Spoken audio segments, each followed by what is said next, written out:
Hello everyone, I welcome you all to this educational channel Diksha educator. इस video में हम करेंगे क्लास 8th की इंग्लिश का ब्रिज प्रोग्राम, जिसका हमने सेकंड टॉपिक करना है क्लाउड प्ले पोइम। और पोइम हमने रीड आउट कर ली थी लास्ट वीडियो में। इसमें हम इसके जो क्वेश्चन आंसर्स हैं या एक्टिविटीज़ हैं या एक्सरसाइज हैं वो हम इसमें देखेंगे। तो चलिए शुरू करते हैं। और अगर आपने वो पहले के वीडियो नहीं देखे हैं तो उन सभी के लिंक्स मैंने नीचे डिस्क्रिप्शन बॉक्स में दिए हैं, आप वहाँ से चेक कर सकते हैं। तो चलिए स्टार्ट करते हैं ये वीडियो। इसमें करेंगे let us discuss. First question है match the main ideas 1 to 13 given below to each couplet of the poem. Couplet होता है जिसमें ऐसी पोइम जिसके दो दो लाइनों के ग्रुप बने होते हैं, ठीक है, उसको बोलते हैं कपलेट। हर दो लाइनों के ग्रुप को बोलते हैं couplet. A couplet is a pair of lines of poetry of equal length one after the other.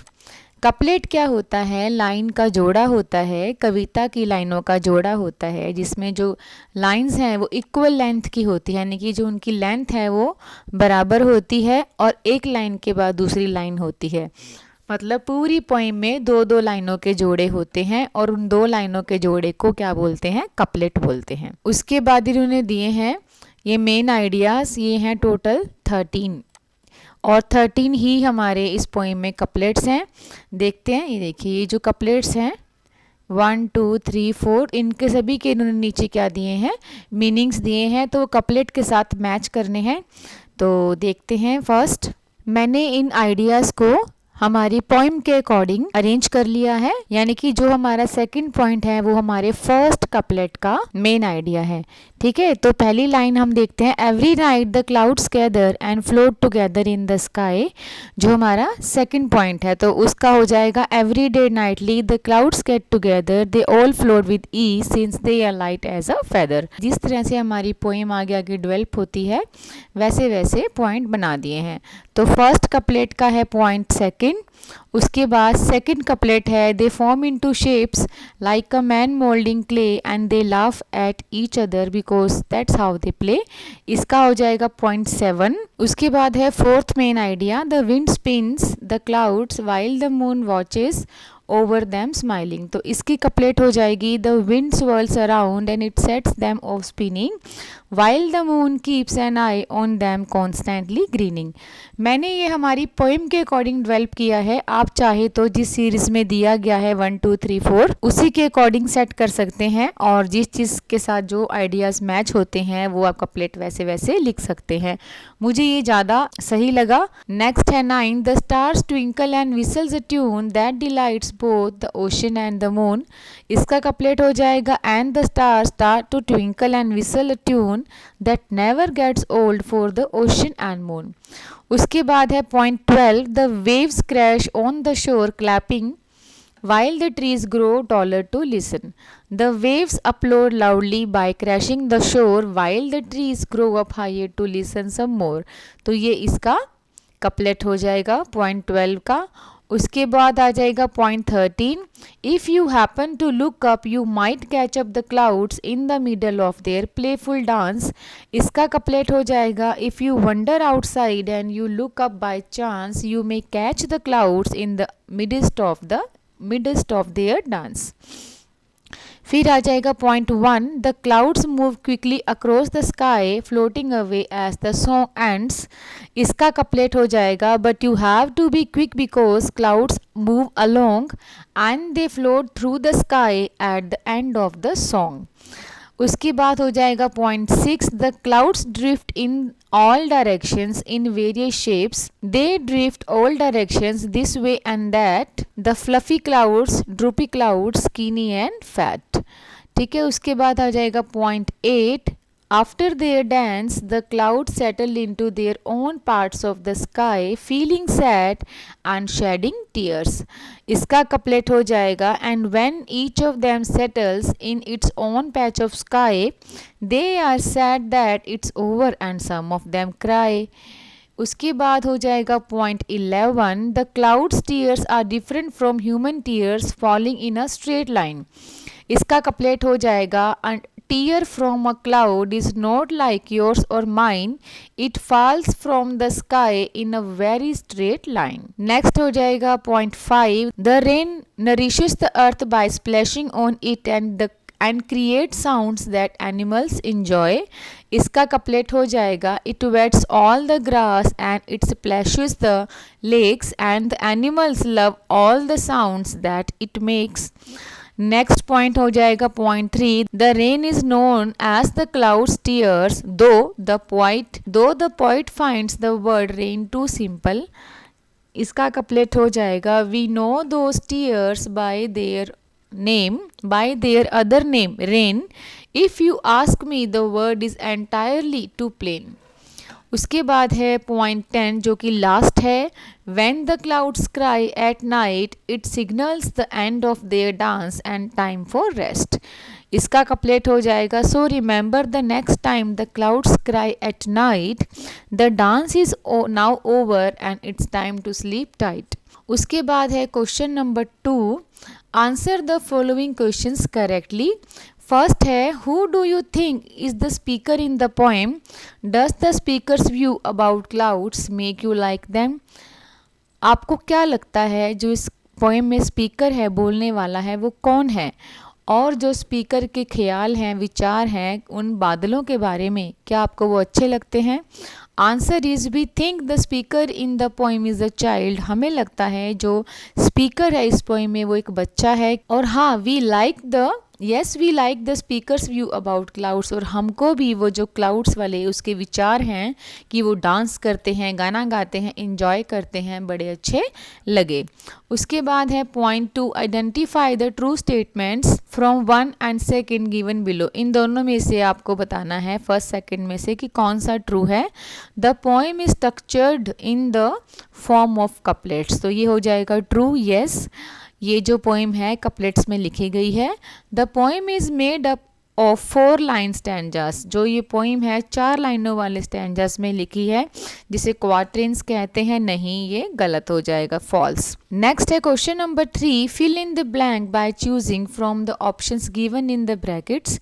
Bracket में से जो ऑप्शंस दी गई हैं उनको चुनकर फिलिंग द ब्लैंक करिए. Tone of the poem shifts from playful to calm. तो ये हो जाएगा जो पोएम की टोन है वो प्लेफुल से काम की तरफ चलती है, यानी कि पहले उसमें खेल कूद है उसके बाद शांति है.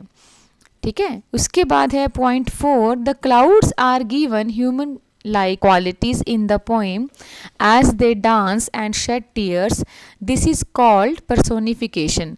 इस पोएम में जो बादल हैं उनको ह्यूमन लाइक क्वालिटीज़ जो इंसानों के गुण होते हैं वो करते हुए दिखाया गया है. जैसे कि वो डांस करते हैं, आंसू बहाते हैं, तो इसको क्या कहते हैं, पर्सोनिफिकेशन कहते हैं.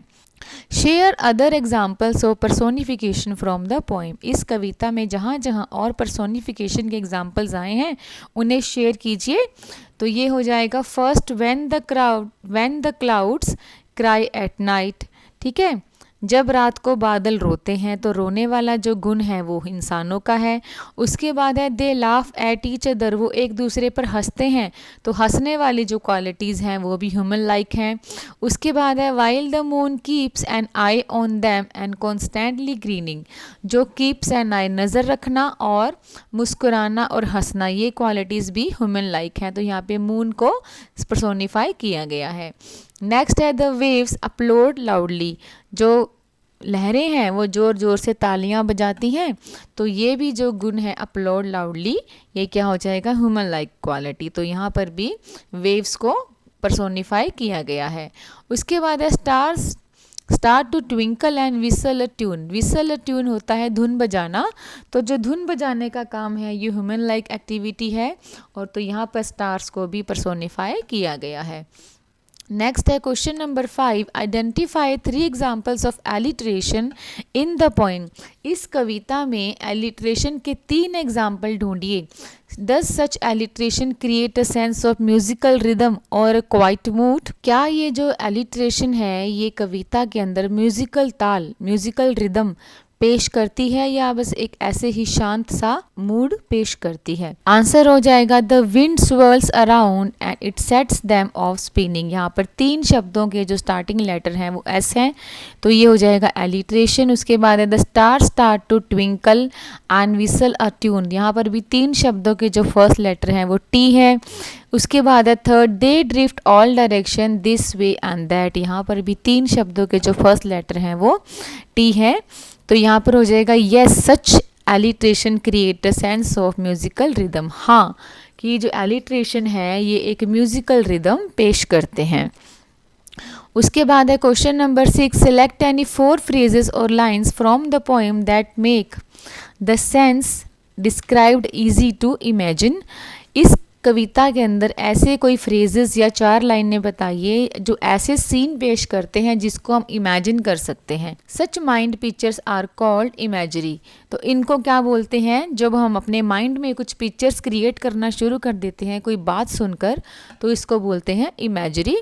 तो हम इसके एग्जाम्पल लिखते हैं, the wind swirls around and it sets them off spinning. जो हवा है उनको गोल गोल घुमाना शुरू कर देती है और उनको स्पिनिंग करना शुरू कर देती है, तो ये इमेजिन कर सकते हैं। They drift all directions and this way and that. वो हर दिशा में ड्रिफ्ट करते हैं, मूव करते हैं, कभी इस तरफ कभी उस तरफ। तो हम ये भी इमेजिन कर सकते हैं कि बादल जो है वो इस दिशा से उस दिशा में जा रहे हैं। Third is it wets all the grass and it splashes the lakes. कि जो ये बारिश है ये सारी घास गीली कर देती है और जो झीलें हैं, नदियां हैं, उनके पानी के ऊपर ये छप छप करती है। They form into shapes like a man moulding clay. जो बादल हैं वो अलग अलग शेप्स बनाते हैं, जैसे कि इंसान की मोल्ड की हुई क्ले होती है, मिट्टी का कुछ बनाया हुआ आकार होता है, उस तरह से ये जो बादल हैं ये शेप्स लेते हैं। तो ये सारी लाइनों में कुछ ऐसे शब्द हैं जो हम इमेजिन कर सकते हैं। उसके बाद है question number 7, identify 2 examples of simile in the poem and state what is being compared and the common quality in each. इस कविता में जहाँ पर भी सिमिली हैं, सिमिली क्या होते हैं, जहाँ पर किसी की समानता या तुलना की जाए और एज या लाइक शब्द इस्तेमाल किया जाए। तो 2 एग्जाम्पल बताने हैं सिमिली के जो आपस में कॉमन क्वालिटीज़ जो हैं वो पेश करते हैं, यानी कि एक जैसे गुण पेश करते हैं। उसके बाद मैंने लिखा है first they are light as a feather. यहाँ पे दे कौन है, बादल। जो बादल हैं वो इतने हल्के हैं जैसे कि पंख होते हैं, तो यहाँ पे एज शब्द लगा है, तो ये क्या हो जाएगा हमारा सिमिली। उसके बाद है they form into shapes like a man moulding clay. वो इस तरह से शेप बनाते हैं जैसे कि एक इंसान की मिट्टी से बनाई हुई कोई मोल्डिंग होती है। ठीक है, तो ये भी क्या हो जाएगा, एक सिमिली हो जाएगा।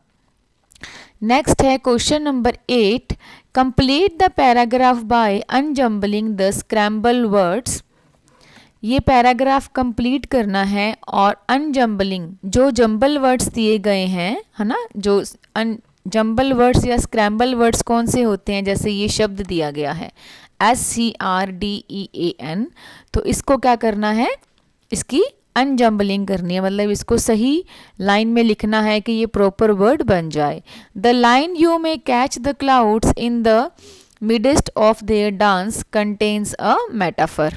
अब जो ये लाइन है you may catch the clouds in the midst of their dance, इसमें एक मेटाफर है। मेटाफर होता है जब किसी चीज को किसी और चीज़ के साथ तुलना की जाए लेकिन उसमें लाइक या एज शब्द इस्तेमाल नहीं किया, डायरेक्ट ही उसको वो नाम दिया गया है। ठीक है, जैसे यहाँ पे क्या लिखा है कि जो क्लाउड्स हैं वो डांस करते हैं, यानी कि वो डांसर्स हैं। ठीक है, तो उन्हें डायरेक्ट डांसर्स बोला गया है, इसलिए क्या हो जाएगा, एक मेटाफर हो जाएगा। तो चलिए इसका क्वेश्चन सॉल्व करते हैं। The clouds are compare to dancers, ये हमने क्या कर दिया है, अनजम्बल कर दिया है इस वर्ड को। Suggesting that they are moving gracefully and playfully as it giving a performance, ये शब्द को भी हमने क्या कर दिया है, अनजम्बल कर दिया है, तो क्या बन जाएगा, परफॉर्मेंस। ठीक है, जो क्लाउड्स हैं उनको डांसर्स के साथ कंपेयर किया गया है, ये बताया गया है कि वो इतनी शान से और खेल खेलते हुए चल रहे हैं जैसे कि वो कोई परफॉर्मेंस दे रहे हों। ठीक है, तो ये हमारा यहाँ पे क्वेश्चन जो है सॉल्व हो गया। Next question is read the extract given below and answer the questions that follow. नीचे दिया गया टुकड़ा पढ़िए और उसके बाद जो क्वेश्चंस पूछे गए हैं उनके जवाब दीजिए। इस पोइम में से हमको ये 4 लाइंस दी गई हैं, इसके बेस पे हमने क्वेश्चंस के आंसर देने हैं। फर्स्ट है complete the following sentence with the suitable reason. We can refer to the clouds as excited और restless because they are dancing. ठीक है, तो ये हो जाएगा कि हमने इस पोएम में क्लाउड्स को एक्साइटेड और रेस्टलेस क्यों बताया है, क्योंकि वो डांस कर रहे हैं, इसलिए वो ज़्यादा ही एक्साइटेड हैं। Next is point 2, state 2 examples of contrasting descriptions from the extract. इसमें से 2 ऐसी डिस्क्रिप्शंस बताइए जो बिल्कुल एक दूसरे के अपोजिट हैं। तो फर्स्ट हो जाएगा दिस वे एंड दैट, ये रास्ता या फिर वो रास्ता। तो दोनों क्या है, दिस और दैट आपस में कॉन्ट्रास्टिंग में आते हैं। उसके बाद है स्कीनी एंड फैट, है ना, 2 वर्ड्स दिए गए हैं। स्कीनी होता है दुबला पतला और फैट हो गया मोटा। तो ये दोनों भी क्या हो गए, दोनों कॉन्ट्रास्टिंग डिस्क्रिप्शंस हो गए। उसके बाद है question number 3, complete the sentence with the correct option. The word settles in the line and when each of them settles in its own patch of sky refers to। जो ये line है कि उनमें से हर एक सेटल हो जाता है अपने अपने आसमान की जगह पर। तो यहाँ पे सेटल्स का जो मीनिंग है वो क्या है, मीनिंग है कि सब कुछ रुक जाता है। तो ऑप्शन सी हो जाएगा कि हर चीज़ रुक जाती है, बादल भी आगे चलना रुक जाते हैं, हवा चलनी रुक जाती है, ठीक है, और डांस रुक जाता है। ठीक है, तो यहाँ पे क्या आएगा, स्टॉप्स मूविंग। उसके बाद है point 4, what might be the most likely reason for the sadness of the clouds. आपको क्या लगता है कि जो बादल हैं उनकी उदासी का सबसे बड़ा कारण क्या है। Answer is the reason for the sadness of the clouds is that all the dance and music has come to end, कि जितना भी डांस गाना हो रहा था वो सब ख़त्म हो गया है, इसी वजह से जो बादल हैं वो उदास हो गए हैं। उसके बाद है question number 2, answer the following questions. इन प्रश्नों का जवाब दीजिए। फर्स्ट क्वेश्चन है how do the wind, moon and stars contribute to the playful atmosphere in the poem. जो ये कविता है इसके अंदर जो भी मज़ेदार बातें हैं, मज़ेदार एनवायरनमेंट है कविता का, उसमें हवा, चंद्रमा और सितारे क्या योगदान देते हैं। Answer is the wind spins the clouds, हवा बादलों को गोल गोल घुमा देती है। The moon watches over them smiling, और जो चांद है उनको ऊपर से देखकर मुस्कुराता है। And the stars twinkle and whistle a tune, और सितारे टिमटिमाते हैं और एक धुन बजाते हैं। That delights both the ocean and the moon, जो कि सुनकर समंदर और जो चंद्रमा है वो खुशी मनाते हैं। उसके बाद है point 2, how does the poet explain the difference between a human tear and a clouds tear. कैसे इंसानी और बादल के आंसू में जो कवि है वो फ़र्क करता है, डिफरेंस बताता है।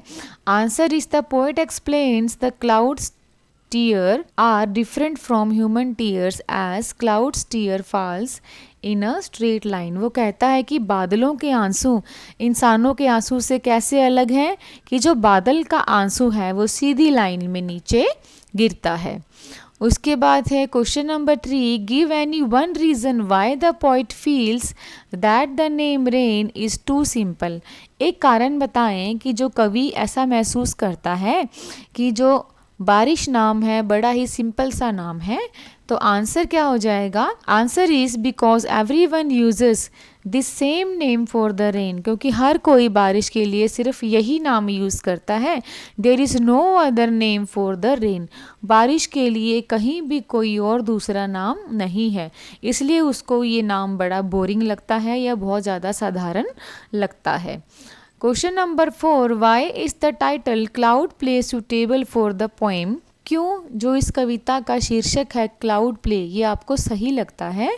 Answer is because in this poem clouds of all shapes take part in the dance, क्योंकि इस कविता में हर शेप का जो बादल है वो डांस में पार्टिसिपेट करता है। And they enjoy and laugh together, और वो मज़ा करते हैं सब मिलकर और हंसते हैं।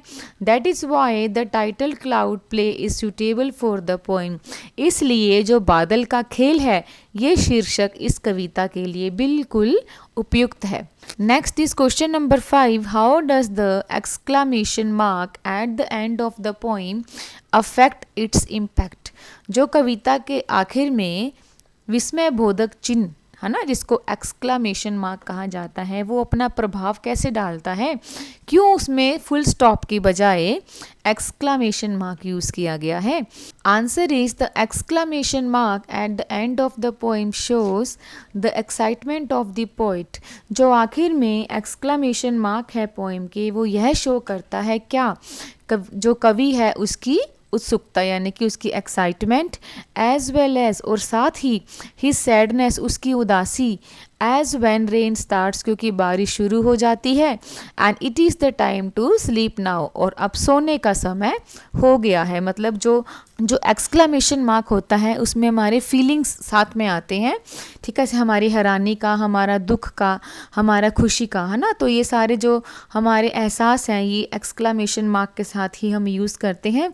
इसलिए जो पोइट है उसने लास्ट में एक्सक्लामेशन मार्क लगाया है ताकि जो उसकी फीलिंग्स है वो ज़्यादा क्लियरली वहाँ पे शो हो सके। देन फ्रेंड्स, यहाँ पे ये सारे क्वेश्चन आंसर्स थे, मैंने कंप्लीट करवा दिए हैं, ठीक है, यहाँ तक हमने कर लिए हैं।